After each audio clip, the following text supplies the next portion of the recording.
प्रवक्ता ग्रंथ अध्याय 18। ईश्वर की महिमा। जो सदा जीवित रहता है, उसने सब कुछ की सृष्टि की है। वह न्यायी है और सदा ही अजय राजा बना रहता है। कौन उसके कार्यों का पूरा वर्णन कर सकता है? कौन उसकी महिमा का अनुसंधान कर सकता है? कौन उसके महिमा में सामर्थ्य को घोषित करेगा? कौन उसकी दयालुता का बखान करेगा? उनमें ना तो कुछ घटाया और ना कुछ बढ़ाया जा सकता है। प्रभु के चमत्कारों की था कोई नहीं ले सकता। जहाँ मनुष्य उसके वर्णन का अंत करता है, वहाँ उसका प्रारंभ मात्र। जब वह रुकता है तो असमंजस में पड़ा रहता है। मनुष्य की नगण्यता। मनुष्य क्या है? वह किस काम का है? उसके अच्छे और बुरे काम का क्या अर्थ है? यदि मनुष्य की आयु 100 वर्ष है तो वह बहुत मानी जाती है, किंतु अनंत काल की तुलना में यह थोड़े वर्ष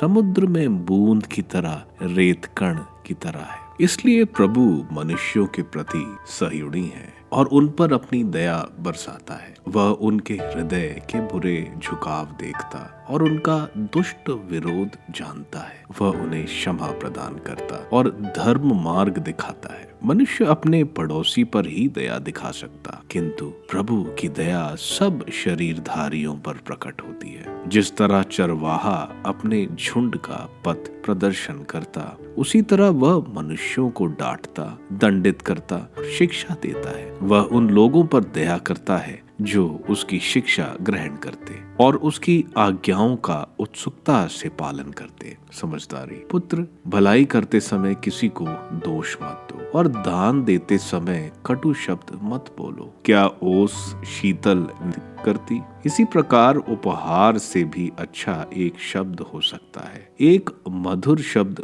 महंगे उपहार से अच्छा है। स्नेही मनुष्य एक साथ दोनों को देता है। मूर्ख कटु शब्दों से डांटता है और क्रोधी मनुष्य का उपहार दुखदाई है। निर्णय से पहले वकील का प्रबंध करो और बोलने से पहले जानकार बनो। बीमारी से पहले दवा का सेवन करो। निर्णय से पहले अपनी ही जांच करो और जांच के समय तुमको क्षमा मिलेगी। बीमारी से पहले विनम्र बनो और समय रहते अपने पापों पर पश्चाताप करो। मन्नत पूरी करने में विलंब मत करो। मृत्यु तक यह काम मत टालते रहो, क्योंकि ईश्वर का पुरस्कार सदा बना रहेगा। मन्नत मानने से पहले सोच विचार करो। उस मनुष्य के समान मत बनो जो प्रभु की परीक्षा लेता है। अंतिम समय भड़कने वाला क्रोध और दंड याद रखो। जब प्रभु अपना मुंह फेर लेता है, बहुतायत के दिनों में भुखमरी और समृद्धि के दिनों में दरिद्रता और अभाव याद रखो। सुबह से शाम तक मौसम बदलता है। प्रभु की दृष्टि में यह सब क्षण भंगुर है। बुद्धिमान